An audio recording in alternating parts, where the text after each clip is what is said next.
Joining us on the program now from the Maxim Institute, Thomas Scrimgeour. Thomas, kia ora. Nice to see you. Kia ora, Andrew.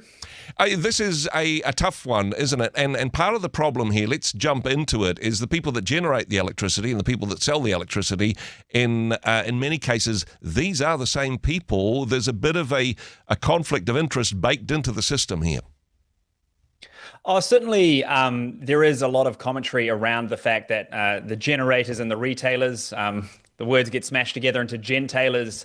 They have kind of two different sets of incentives, I guess, which might put some pressure on consumers. The other interesting wrinkle is that these four big gentailers are majority owned by the government, a 51% stake by government owning the shares. And so it's quite a crowded and confusing electricity market, which causes some challenges. Another part of the challenge, I suppose, is our isolation. Although we're relatively successful compared to other parts of the world in generating the electricity that we need, we can't exactly share it with our neighbours. No, we're kind of on our own because transporting electricity is quite expensive. It's a really big challenge. And so New Zealand can't share with our neighbours. And we also have a challenge sharing it among ourselves. Yep. We generate a bunch of power in the South Island, which has fewer people. And so how do we get it from A to B? That bakes in a lot of the cost. Historically, we've been really good at generating power. Part of the risk is that we're coasting on some great achievements of a previous generation. Yep. We have these big hydroelectric power dams, both in the Waikato and down in the South Island. But we're not going to build any more of those. There aren't really a lot of good spots to put in new hydroelectric dams. And they are actually quite environmentally transformative if you're an optimist, devastating if you're going to be a critic when you build them. They're great for carbon emissions, so quite good for a climate perspective. But at a local environmental level, they do cause a massive transformation in an area. So we've got these great hydroelectric dams, but we're not going to build any more. So we have this challenge. What do we do? How do we get more power? Part of the critique on this one is there's no incentive for the gentailers to generate more power because if there's scarcity within the market, they can put the prices up. And we're perhaps seeing some of that this winter. Are we dealing with a sort of a local electric OPEC kind of situation here where scarcity is driving prices up, which is good for these companies? Possibly, but I think it's probably not the major factor. It's often when you look at a market and there are a few major players, the question is this an oligopoly, kind of like a monopoly, but with a few small players? Yep. But the question isn't how many players are there, is what is the barrier for a new one to enter? And so I think there is room to look at regulatory concerns about whether or not we could change the rules or split up these companies. That's a fair enough question, but I think the major question is still that just material supply. What are the obstacles to physically building more power production? And honestly, we are in quite a good space compared to some of our global partners, particularly given how much real estate we have compared to population. Honestly, the capacity to generate electricity through a variety of means is vast, and we're possibly in a better place than most countries around the world to be able to say we are generating all of the power that we need. We're doing so in an environmentally sustainable way, and we can do so without having to rely on fossil fuel and everything. We're not there yet, but this could be something which is achievable within a generation if we put our thinking caps on.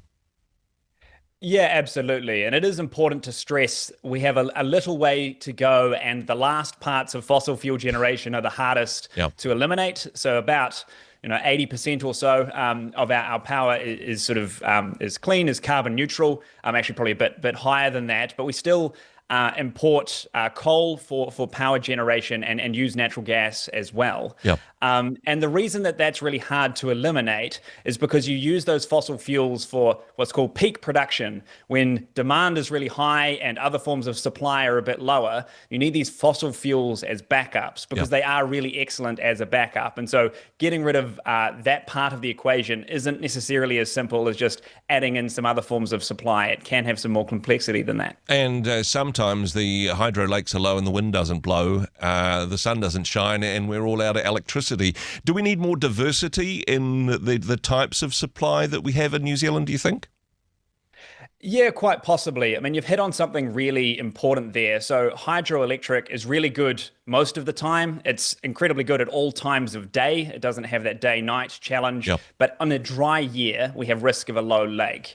Wind and solar are both quite extremely intermittent. Yep. The wind doesn't blow, or it varies quite a lot throughout the day. Solar doesn't work at all at night. But the Yep. bigger challenge is that wind and solar are at their lowest in the middle of winter.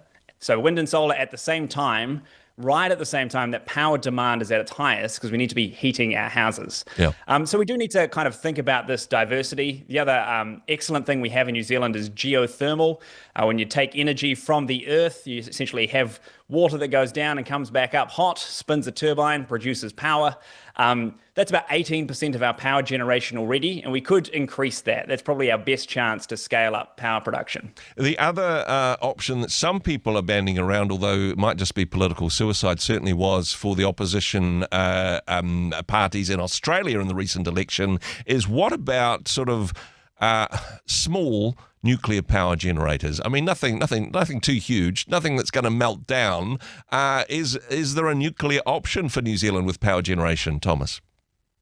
Yeah, certainly nuclear is one of those issues that New Zealand has been hesitant to touch for a generation, going back to the 1980s when it was heavily associated with nuclear weapons testing in the Pacific. There was this broader reaction against all sorts of nuclear power. You mentioned small modular nuclear reactors. So for people who aren't familiar, a conventional nuclear power station looks like what you'd expect a power station to look like. Yep. It's large. It has these big, chimneys for the steam to exit out of like it. The Simpsons. Like The Simpsons. Exactly. That people need a picture. The Simpsons, yeah. Bang on. We might be dated with that reference now, Andrew, but yes, yeah. The Simpsons, where Homer works, is what you can imagine. Small modular nuclear reactors are this new emerging technology where you scale that much smaller, and it's modular in that you can have a small one, and you need a bit more power. You add another small one next to it and just stack them up like batteries almost. Now, this technology is not yet commercially viable, but possibly within the next decade. So the American government is investing heavily in this and is optimistic about it. And so the advantage is that you can install it much quicker, it gets online, and it has a much lower upfront cost. And think about the problems with hydro, with dry years, or with solar and wind during winter. Nuclear has none of those drawbacks. Yeah. It runs at all times. It's reliable. It's good for baseload generation. So New Zealand has to ask the question again. We might decide as a country, no, we don't want to go there, but we can't assume that the decisions made a generation ago stand for all time. Yep.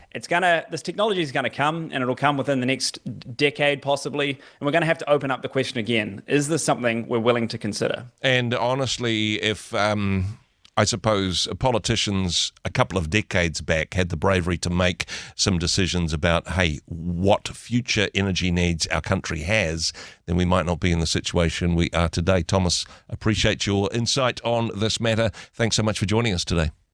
Thanks for having me, Andrew. Hey, thanks very much for joining us in the Rhema studio. Thanks very much for watching the interview. It's kind of nice to have an audience, actually. And if you did like what you watched, then do give us a like, do give us the thumbs up. And if you'd like to see more interviews like that one, or perhaps even better, subscribe and those interviews will come straight to you. Don't forget to turn on your notifications, and we'll see you in the next one. Cheers.